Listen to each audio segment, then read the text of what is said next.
It's the May monthly finals, where the top 8 teams in the world are battling for the second golden ticket.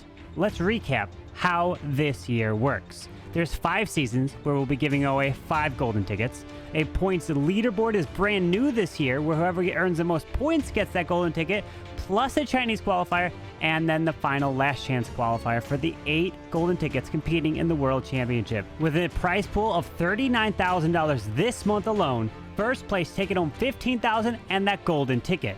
Dizi already winning the first golden ticket this month. They are allowed to continue to compete in each of the following months to try to earn more prize money. But up first, Navi versus Dizi. And let's go ahead and hear what the captains have to say. 私たちのチームは日本人5人で、プレーしていて、2022年には世界大会で優勝しています。私たちのチームの雰囲気は基本的にはリラックスしていて、普段フレンドリーにプレイしています。そうですね、基本的にはベースのテストとかはみんなでしていて、ベースを立てる人は僕と、あとは外部のスミスとエンドで、僕はベースを作ったり、あとはリーダーとしてこういったインタビューなども対応しています。私たちのチームの状況はステージ1とステージ2から1回も負けていないので、このまま無敗で優勝したいと思ってます。Hello, I'm Mask and I'm from Dizi. My team is made out of 3 Italians, me, Darkstar and Mammoth. Then there's Fluxxy, who's from the United Kingdom, and Synthe, who's French. General mood is pretty good since we got a golden ticket in the past month. Hopefully we can do as good this month. Regarding the techs, I usually attack as fourth. I try to have the others first with the spotting and planning. And we don't have a real pure captain, but everyone has his own say in the team, and yeah. Maybe I'm one of those that speaks the most. The past month we were the best team. This month probably not. I just think Navi is the best team in the world right now because they're the most talented players in the world. They usually don't work too hard, but this month they're doing it, and therefore I think they're the best. Fluxxy's in with the very first attack here of the May monthly finals, as Fluxxy, normally a closer in the war. We're going to see him leading it off with that Royal Champion, and it's going to be the recall into classic route riders, as this RC is going to continue her way, going invisible, looking to grab some initial value and then pull her back. Yes, trying to get the value in the beginning, and so far this looks quite solid. He tries to clear out the pathing for the root riders, because remember, those troops are only targeting defenses, so even though the storage is up there, he should ignore it if he would enter with the root riders. But instead he's coming in here with the little twist, which means he's bringing in the lock launcher to snipe some second or even third layer defenses like this poison tower without even any other troop coming close. But it was deployed a bit too close to the multi-hatch tower, but the multi-hatch tower in the core should go down, Carbon. Yeah, it is still there. We have the Clan Castle getting lured out, but he's comparing a poison, just still not dropping it just yet. Finally now deploys it onto the furnace there in the core, as the healers are going to get raised up, pushing right on through the bottom side, moving these root riders and pathing his way into the town hall. It does trigger that tornado trap off to the right. The Queen's ability has gone up, as we can see the giant there, as the town hall should be going down from the Royal Champion, and he does now pair in the overgrowth to the left.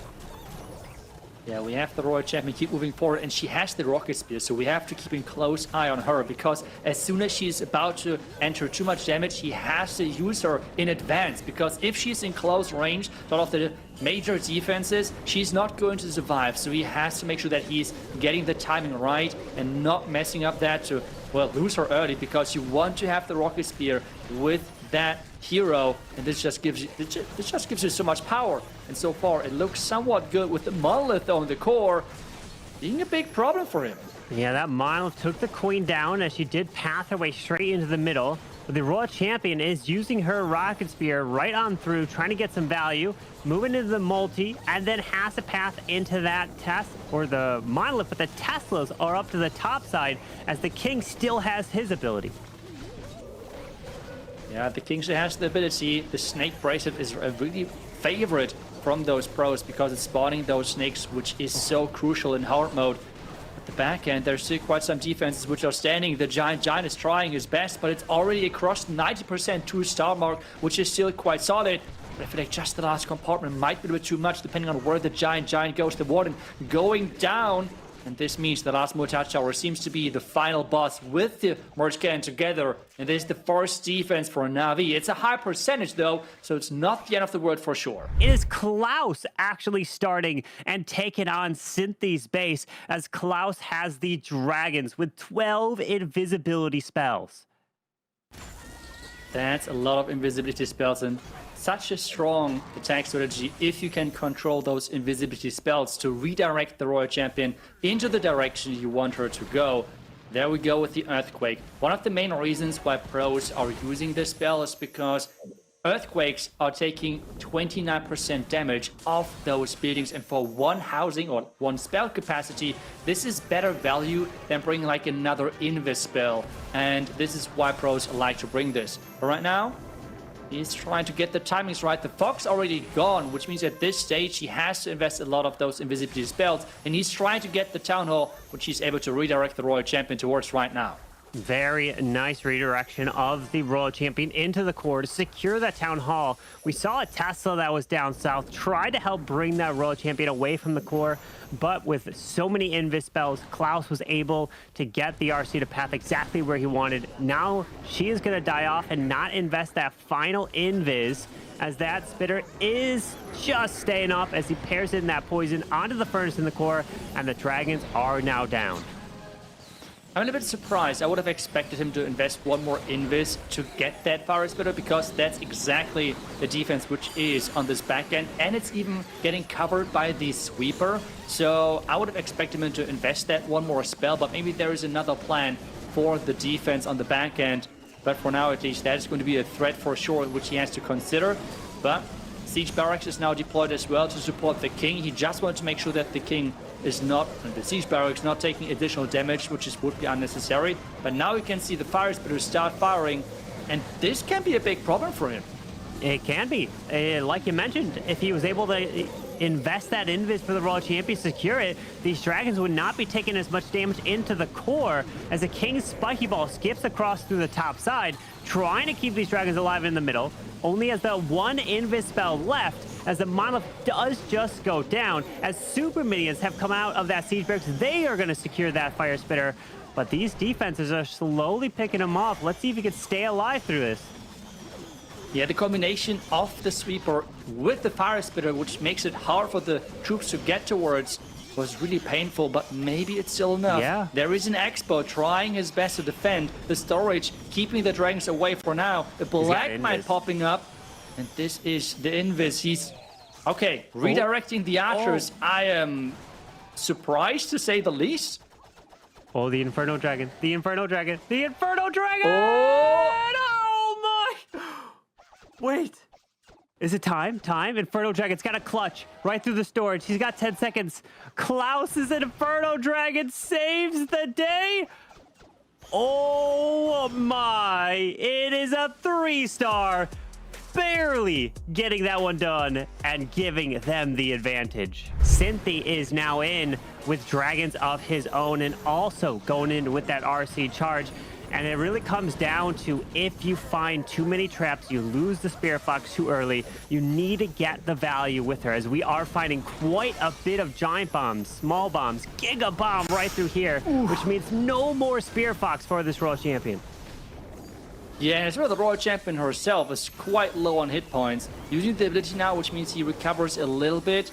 And this is supposed to be a long Royal Champion charge. The Invis did not cover her. Okay, he's investing right now a lot of spells. He has 2 more to go, which means he should get that Fire Spitter and the Inferno Tower, but nothing more. That's pretty much it here for him. But is that going to be enough? I mean, he invested the Archqueen. He invested that Royal Champion. And the question is now really, was this enough value for him as he has the blimp selected to get towards the tunnel, and he's starting from the top left side into into 2 out of the last 3 air defenses. Yeah, the Town Hall does get some shots off, but it won't do anything through the rewarded internal tunnel. Blimp lands, Yetis come out, raging up, and the Town Hall goes down. The defensive poison spell's getting launched, but these troops are moving around to the left. He does have 1 Inferno Dragon, just like Klaus did, but he's got an additional Inferno Dragon to use, as well as the Minion Prince is coming through over on the far right, pops the ability, which does clip that Monolith. Yeah, that was super crucial. Getting the clip onto the Monolith is such a big difference maker. Take a look at how slow that defense is firing, and especially as like a defense which is already shooting quite slow, but being heavy hitting is a big difference. But the defense has to go down now. The Black Man hurting a lot, but the Monolith is going down. That is super crucial. This might be the second 3-star of this match, and it should be the second 3-star of this match, as he's still having 2 heroes alive, quite some dragons alive, and 2 of those Inferno Dragons, which just saved Klaus' attack earlier. The Inferno Dragon's coming in clutch here today, pulling a Seeking Air Mine, getting that value off to the left, but has a handful of dragons with plenty of time. 43 seconds left, pulling a few traps, but Synthe answers the call, gets a 3-star, and they will need to hopefully get a defense against Navi. And we have now the team captain of Navi in here with Gaku. He's back to ground with this army composition, but still going with the Royal Champion charge. This time around, though, from the far right side, the Fox is barely making it into the invis, and he lost already a lot of hit points on that pet. He needs to keep this Royal Champion alive with the Invis. Tornado, Giga Bomb, or not the Giga Bomb, there's just the Giant Bomb there, but he doesn't have a crazy amount of Invises because he plans to pull this Royal Champion back. Probably wants to grab this Town Hall, but he only has 2 more Invises, and she does indeed go right to it and burns the ability, and then we'll pull her back with that recall spell. Yeah, my base brain is braining right now because... Oh, wait a second! Wait a second! He missed the recall on the Royal Champion, and something I wanted to say is that this base, I saw this base already last weekend in the qualifier there. I'm pretty sure that I think Nibrax tried to attack it with the King on the far right side, and he went into the tornado trap, and the King got 0 value. This is what I remember with the tornado traps. Even the traps were the same. I'm wondering if it's... As we said earlier, Dizi, they can be relaxed, so they are most likely not running like super fresh bases. So this might be another factor of running known bases, which just defend really well in general. And Gaku still is going into that bait there, losing the Royal Champion, but that was mostly because of the recall spell.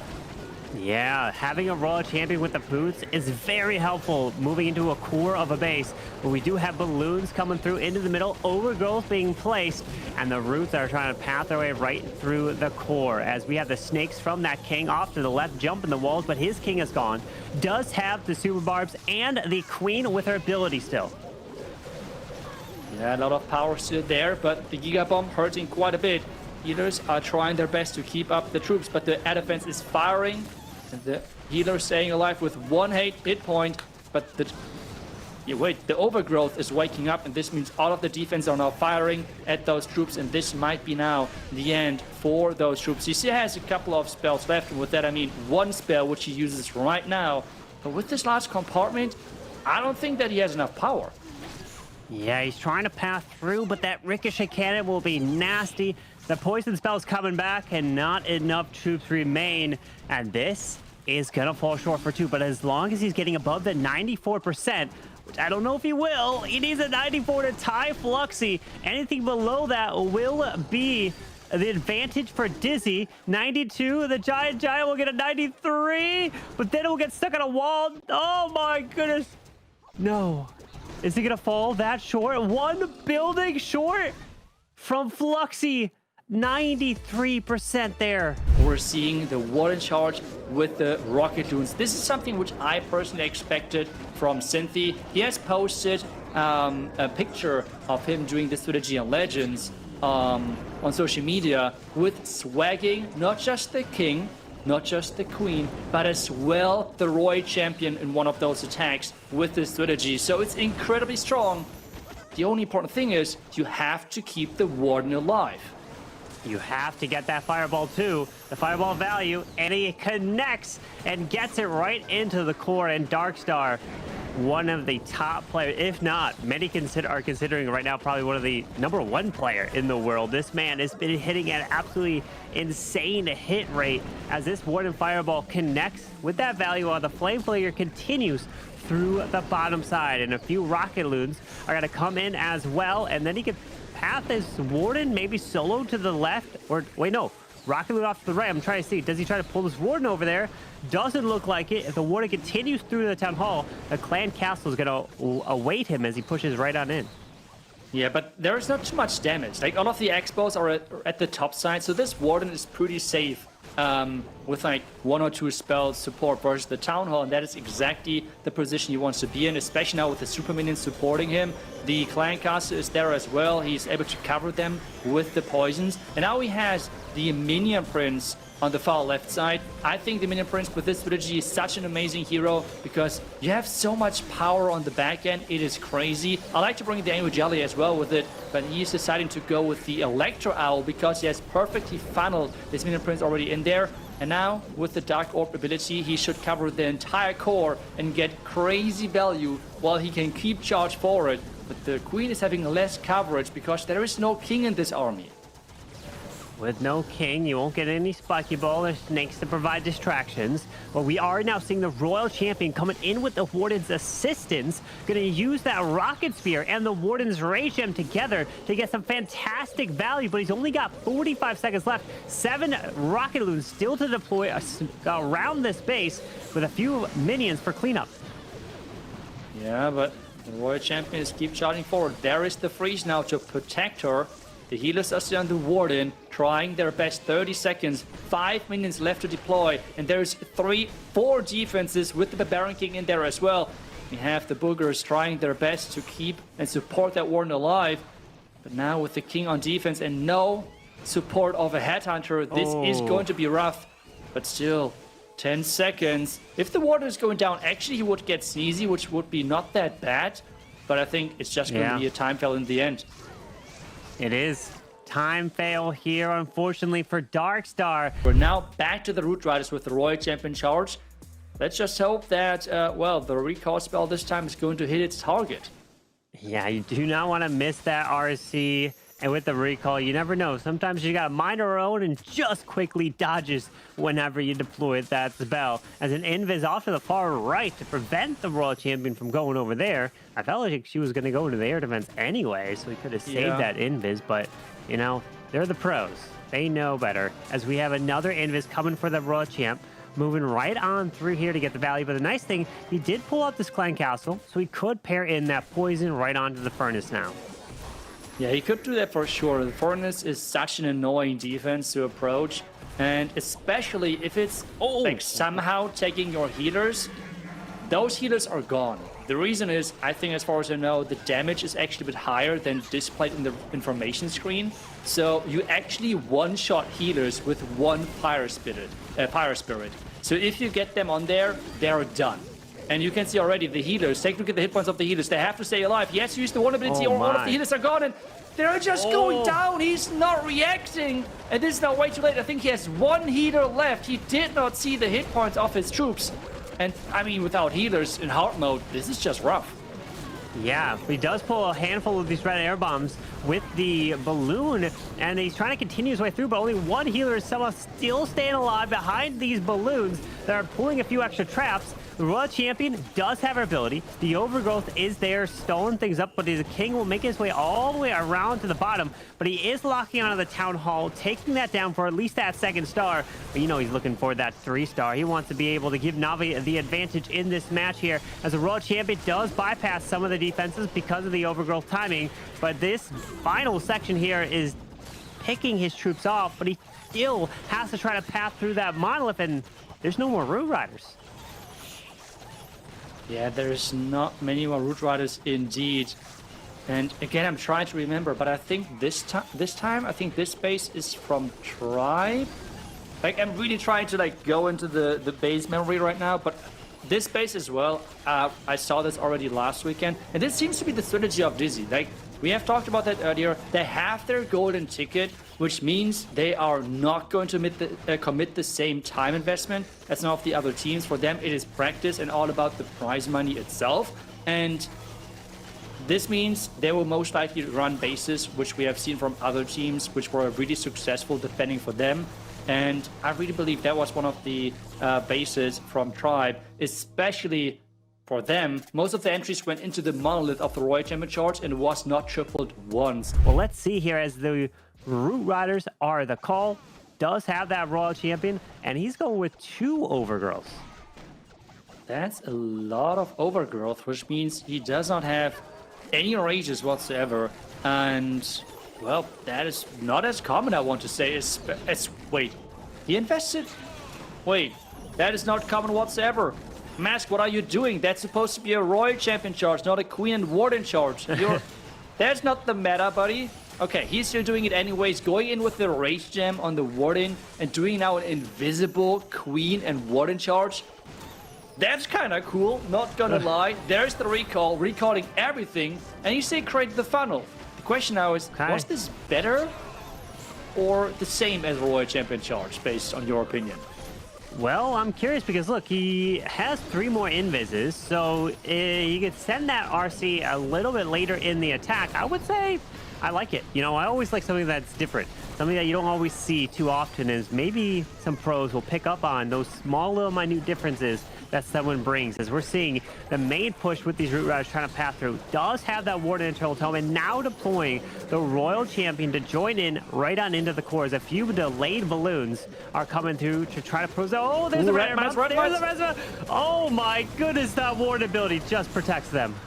But that's exactly the difference here between what we have just seen from Navi before and between Mask. He was able to react, but even then we see as well clearly why a lot of pros prefer the healing tome to heal those healers back up. Without the healers, without that healing, it's a rough time. It is not easy, even if Root Riders are considered being really strong. If they don't have any health recovery, you are going to struggle, and this is why healing tome is just so crucial. He's using those hero abilities to try to push even further, but the troops and the heroes are going down quite quickly. But the Rocket Spear is still there to help. Yeah, the Rocket Spear getting great value for that Royal Champion to the edge, but the Queen and the rest of these troops are all gone as the Royal Champ's trying to make her way through this final section. Does have a super barb for percentage, but again, it's going to be a 2-star, meaning the door is open for Navi to get a triple and take that lead. Yeah, and especially this attack is not on the highest percentage, which means 84 right now. He's trying to pick up some more beatings on the outside. He's getting closer to the 90%, but he's not going to cross it, which means he is not going to increase the average destruction for his team. Instead, it is going to be another defense for Navi. I think they're quite happy about this one, as they were falling behind on the percentage game, but they now have everything in their own hands. They can now triple and would take back the lead, or even a high percentage 2-star attack. For some viewers that are just tuning in for the very first time, what is hard mode? Well, let's quickly summarize that before Kazuma is getting ready for his attack, because hard mode means that the defenses are dealing 20% more damage, and especially with a rage tower like this is multiplying with each other, so those defenses are dealing a ton of damage. On top of that, defending heroes are 20% stronger in their hit points and in their damage, while the attacking heroes are weaker with 10% reduced in their base stats like hit points and as well the attacking damage. And on top of that, to make things even more challenging, we have the restrictions of the equipments, which means common equipments are capped on level 15, while the epic ones are capped on level 21. So, like many restrictions to make the game as challenging as possible for the pros, and they still 3-star with those attacks. We have another attack this time around with the Rage Gem. Let's see and let's hope that we're going to see healers which are staying alive. He's going to overgrowth the Town Hall, which is quite interesting, because I guess he just wants to avoid the splash, like those little lava dots of the Town Hall, to make sure that those healers are taking no damage whatsoever. Yeah, as he does have one more overgrowth to use. Does he use it on the Town Hall yet again, or does he try to take that Town Hall down after the Overgrowth wears off? As that King is off to the far left, and we do have the Troop Launcher launching some of these troops, and the Overgrowth has worn off, but what is going to go for this Town Hall? Possibly could have... Well, no, I was going to say he could have super minions. No, we can't have it in the troop launcher, because if he did, it would get launched into the core of the base. I'm thinking of like a siege barracks, but we're having super barbs now coming delayed to go secure that Town Hall. Yeah, and he's using the healing spell, which he brought in the mix to protect those healers versus the Town Hall. Interesting choice. The reason why he did this, he tried to keep his troops further on the outside of the base to make sure that they're not in range of the core defenses. Vulnerability now is getting used, the Eternal Tome, to keep everything safe. And as he is approaching the last Rage Tower and all of the defense around it, with the Rocket Sphere activated as well. Yeah, with that Raw Champion getting the Valley, still has a King and Queen ability to use as a Spiky Ball flies through the top side. Queen will have that action figure in the Giant to try to get out in front. But look at this, not too many defenses are left. The heroes are working together. Is that Super Valks that I see running up to the top side as well? Because remember, when a Super Valk dies, it'll drop that rage spell as we have the Queen ability going off, and Kazuma answers the call for Navi, giving them the lead by a star. So if Dizi do not get a triple, then all stars would have to get is a 2-star for a victory. The healing tome is going to get you the hit point to push through that red mine trap, but without that, with the Rage Gem instead, you're struggling. So instead, he used the Overgrowth to redirect his troops around that trap and got a great, nice 3-star. So really good understanding of how the current meta of the base building is and really countering that. Now the question is, if Dizi and Hawk can execute on the same level, they're jumping right away into a lot of traps, but so far at least, the Fox is still live. With that Royal Champion charging away through the top set into the Tesla, trying to grab that and then into the multi. But if we take a look at the right side, look at the percent. 76.6 for Navi, 75.6 for Dizi. So if Dizi here, if Hawk gets that triple, then stars would have to get a 96% in 2-star, at least to tie. 97 would have to win. Basically, that 3-star here forces stars to have to almost get a 3-star in his final attack. So pressure is on the line with this hit as the Royal Champion continues her way in toward the core, even all the way towards the Monolith. Ooh, getting that defense would be huge, and indeed, he's getting that out of the way. Really great Royal Champion charge, getting out of the value, and even getting the poison. Okay. But the Monolith does remain in the core. That can be a problem when it comes to the dragons, but he does have 3 Inferno dragons in the mix as well. With a Furnace straight to the bottom side at 6. We have the Balloons with the Grand Warden coming in with the dragons to the left side. And look at the pathing that he's set up with that Royal Champion. He can move his way right around the left side with these dragons, while his King is moving his way to the top side. But notice, no Queen in the attack. No Queen indeed. I feel like a lot of times those pros prefer the King over the Queen, but this is well based on preference of each team. We have seen Tri, for example, do those mass dragon attacks with the overall same approach of the Royal Champion charge, but then they're sending the Queen with the siege barracks around the other side. Why do you split now the King with the siege barracks with the dragons? The reason is just time purpose, because otherwise you might struggle with time. You want to have the dragons on one side, you want to have the remaining troops on the other, and it seems as well that Hawk is really trying to utilize those furnaces as well from the siege barracks, because we can see all of those fire mites joining from the top there, and there's not much base left. The question though, is it going to be enough power with the Phoenix of that minion prince? I don't know. The Monolith remains. The Phoenix comes through with that Minion Prince. The Air Expo is going down to the Furnace, but the multi-archer tower is going to remain with the defending multi, and it is a defense for stars. And Hawk's going to fall short. So that means that all stars will have to get is a 2-star, 50%.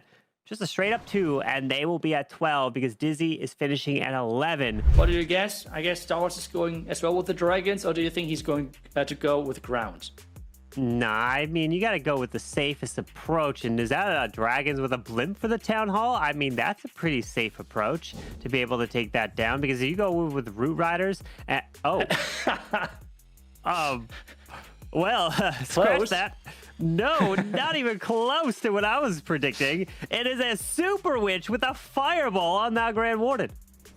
I mean, I love it. I love it. We have actually seen a lot of different strategies in this match, considering how popular the Royal Champion charges are within the current meta. So I'm really enjoying this, seeing those different approaches. And this has to be the Fireball with the Warden charge in the beginning to set up the pathing for the Super Witches. Getting the Fireball onto that scatter, great value. There we go. And now he has to find the first layer air defense, and as well the merge cannon has to go down, and then he's going to start with those Super Witches. Getting this bottom compartment clear, like you mentioned, that Ricochet cannon needs to go down as well.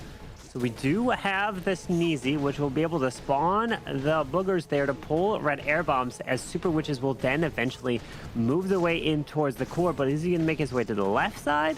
We're going to have to see, because we do have a spitter that's over there. No, he's going to go to the right side, in towards the bottom, and then he's going to have to set a funnel to the far right in order to get these Super Witches to start moving in towards the middle of the space. Yeah, and with the jump spell, he can just super easily direct his troops into the core. That should be no issue for the second star. And I mean, we all know those pros like to go for the 3 stars as well. And I feel like that is a quite safe approach overall, while still having a solid chance for 3 stars. The Booger is even going to trigger that poison tower, which is perfect for him. He just needs to be careful now with those foreigners, with the fire mites, because remember, if one of them is going to connect to the healers, the attack is pretty much over right away. Well, we'll see as the Queen is being placed to the far right to help with funneling. Siege Barracks now comes down, but still hanging on to his Barbarian King. Remember, he has to at least get that 2-star to secure a victory easily. But all he really needs is a percentage 1-star, and that is also enough, since they're only down by a star at the moment, as we have the P.E.K.K.A. moving up to the top from that Siege Barracks. The King popped the ability, moving his way into the core of the tunnel, as a Royal Champion is now deployed to the top side to move in with her Electro Boots. Yeah, I like the boots from the top side. Might be a little bit early because she's pushing quite quick into those defenses. The Super Witches have to tank on the back end if possible. He's using and investing now an Ice Golem to distract those back end defenses, which I think is a super smart choice. But Carbon, take a look at the time. 30 seconds left. And 30% of the base as well. Well, he can take out a percent a second, right? That's what he'll do. With the Royal Champion ability, intact, can pop it. Ice Golem distracting to the bottom, does have a freeze. They're all converging together to take it down. And my friends, it is a 3-star and swagging the freeze. Why not? Does not need to use it. A 3-star for stars and puts Navi to 13 stars in the end. And that is going to be a victory over Dizi. And now let's recap how the rest of the day went. Navi started off with the victory 13-11. But Dizi Group and Tribe Gaming was Dizi Group winning at that one 13-11 as well. Next up, Vatic Esports goes down. Elevate takes them 12-11. Then Cuba Esports takes out Dizi Supersonic 12-11, while in the lower bracket, both Dizi and Vatic Esports gets eliminated for the first day here today, only scoring 10. Next up, Dizi Group defeats Navi 13-11, sending him to the lower bracket, and Elevate convincingly wins 14-11. And tomorrow, we'll be finding out who gets that golden ticket.